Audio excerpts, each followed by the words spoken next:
দেখো, students lesson is voice change. Voice change কাকে বলে এটা আমাদের জানতে হবে ভিউয়ার্স, যে voice is that form of the verb, that form of the verb which shows. Voice change কাকে বলে? Voice is that form of the verb which shows, যেটা দেখায়। কি দেখায় না? ওয়েদার। ভয়েস চেঞ্জ একটা ফর্ম অফ দ্য ভার্ব যেটা দেখায় ওয়েদার হোয়াট ইজ ডিনোটেড, যেটাকে ডিনোট করা হয়েছে by the subject. What is denoted by the subject, যেটা সাবজেক্ট দ্বারা কি করা হয়েছে?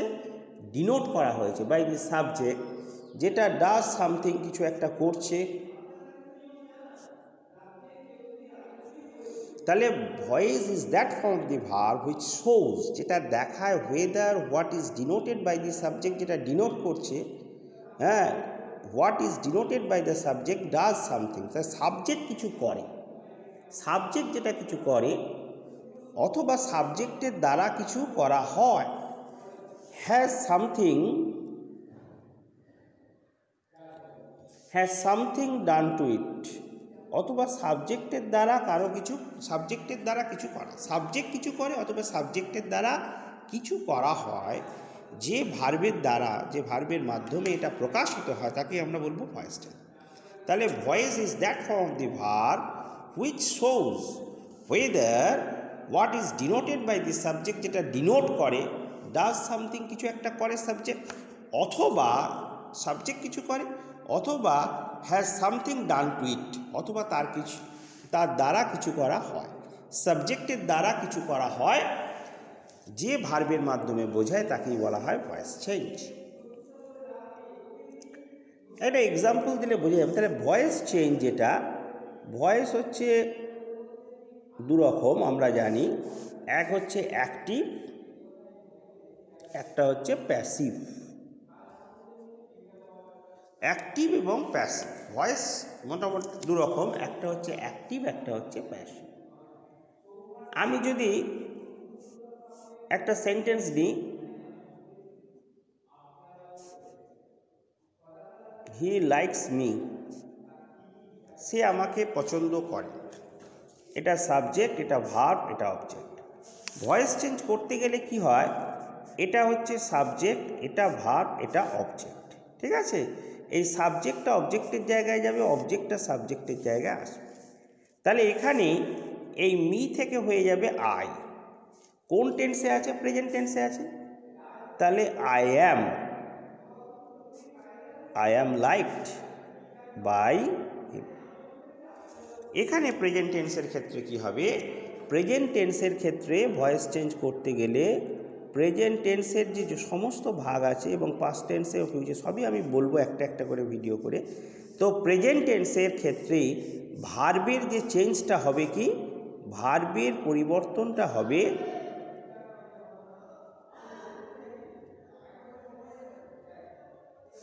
ভার্বের পরিবর্তনটা কি হবে? প্রেজেন্ট টেন্সের ক্ষেত্রে ভার্বের পরিবর্তন হবে এম, ইজ, আর এর মধ্যে একটা বসবে according to subject, plus V3 ভার্বের থার্ড ফর্ম বসবে। ভার্বের থার্ড ফর্ম বসার পর একটা প্রিপোজিশন বসবে, তারপরে অবজেক্টটা আসবে। ভার্বের ফর্মটা হচ্ছে এই রকম পরিবর্তন হবে, অ্যাম, ইজ, আর প্লাস ভার্বের থার্ড ফর্ম। ভার্বের পরিবর্তন, সাবজেক্টটা অবজেক্ট হবে, অবজেক্টটা সাবজেক্ট হবে, এটা আমরা জানি। তাহলে he likes me, I am liked by হিম।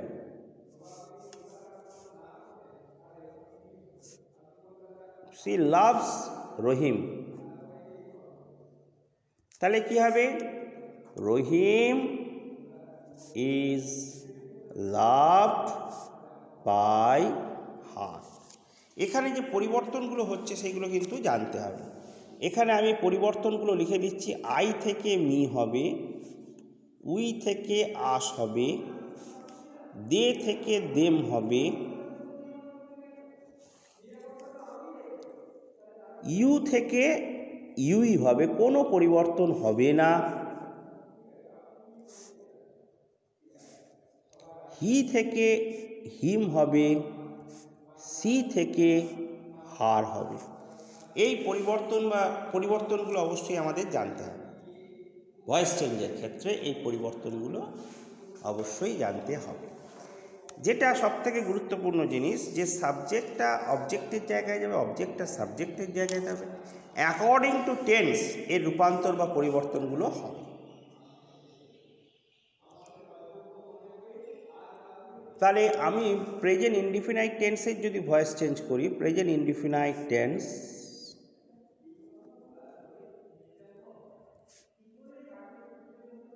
টেন্সের ভয়েস চেঞ্জ করতে গেলে আমাকে ভার্বের যে পরিবর্তনটা হবে সেটা অবশ্যই জানতে হবে। ভার্বের পরিবর্তনটা আমাকে জানলেই হবে।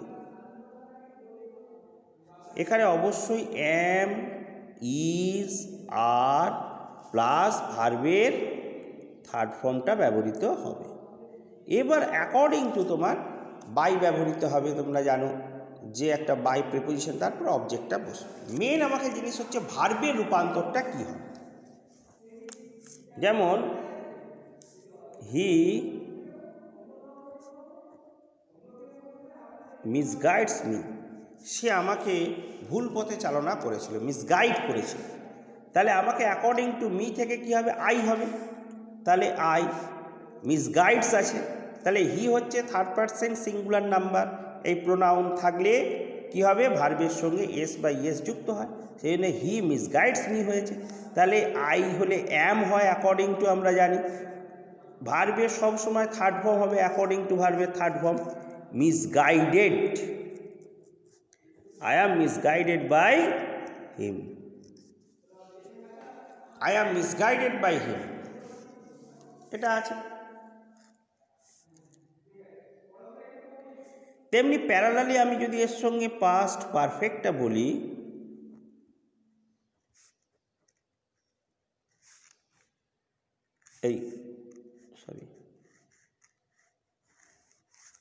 পাস্ট ইনডিফিনাইটটা বলি,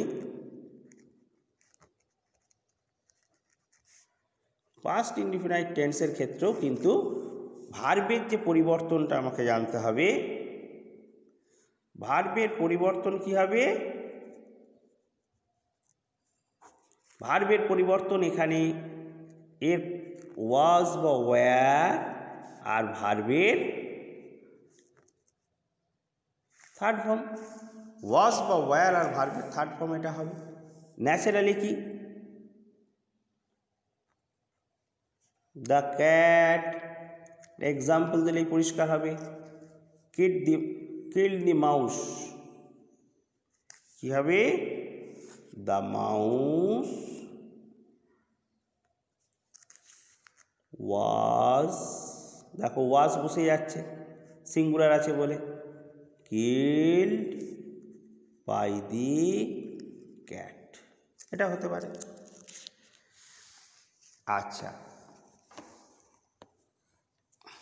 যদি বলি হি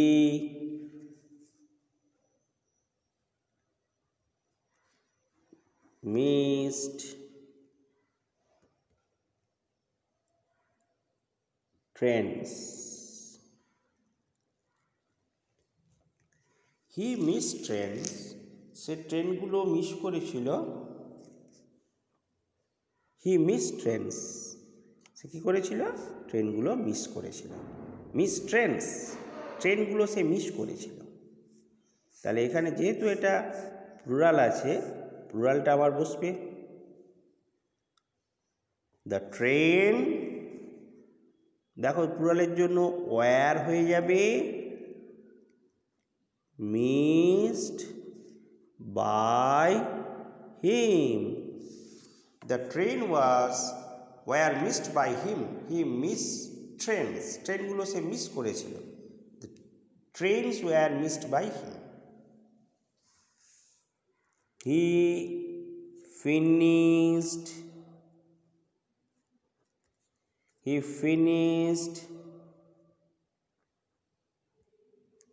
the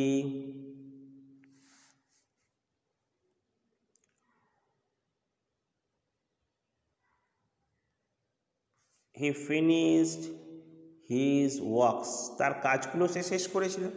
এটা প্লুরাল হলে এটা প্লুরাল হবে। তাহলে এখানে লিখব his work were finished by him. His work were finished by him. তাহলে এটা সিঙ্গুলার হলে সাবজেক্টটা যদি সিঙ্গুলার হয়ে যায় এটা সিঙ্গুলার হবে। এখানে সাবজেক্টটা সিঙ্গুলার ছিল, মাউস ছিল, তাহলে the mouse was killed by the, mouse হলে প্লুরাল হয়ে যাবে। The cat killed the mouse, the mouse was killed by the cat. তাহলে the mouse was killed by the cat, এটা সিঙ্গুলার ছিল, সিঙ্গুলার ভার্ব হয়েছে। এখানে প্লুরাল হয়ে যাচ্ছে হি মিস ট্রেনস, ট্রেনগুলো সে মিস করেছিল, trains were missed by him. অথবা হি ফিনিশ হিজ ওয়ার্কস, তার কাজগুলো সে শেষ করেছিল, his works were finished by him. তাহলে এখানে যদি এটা প্লুরাল হয়, সাবজেক্ট প্লুরাল হলে তোমার প্লুরাল ভার্ব নেবে, সাবজেক্ট সিঙ্গুলার হলে সিঙ্গুলার ভার্ব বসবে। একই নিয়ম অ্যাম ইজ আর প্রেজেন্ট টেন্সে বসছে, পাস্ট টেন্সে ওয়াজ বা ওয়্যার বসবে, কিন্তু ভার্বের থার্ড ফর্ম সবসময় অলওয়েজ ভার্বের থার্ড ফর্ম বসবে, এটা মাথায় রাখতে হবে। ভার্বের থার্ড ফর্ম, ভার্বের ফর্মগুলো অবশ্যই তোমাদের জানতে হবে, পড়তে হবে, শিখতে হবে এবং মুখস্থ করতে হবে, নাহলে কিন্তু পারবে না ভয়েস চেঞ্জ। আমি আজকে ছোট্ট আলোচনা করলাম, আশা করি এই আলোচনার দ্বারা তোমরা উপকৃত হবে এবং ভয়েস চেঞ্জ সম্পর্কে একটা সুস্পষ্ট সুন্দর ধারণা জন্মাবে। আর নেক্সট ভিডিওতে আমি ভয়েস চেঞ্জের আরও ইলাবোরেটলি বর্ণনা করব। তোমরা আজকে শুধু বেসিক কনসেপ্টটা তৈরি করে নাও ভয়েস চেঞ্জের ব্যাপারে।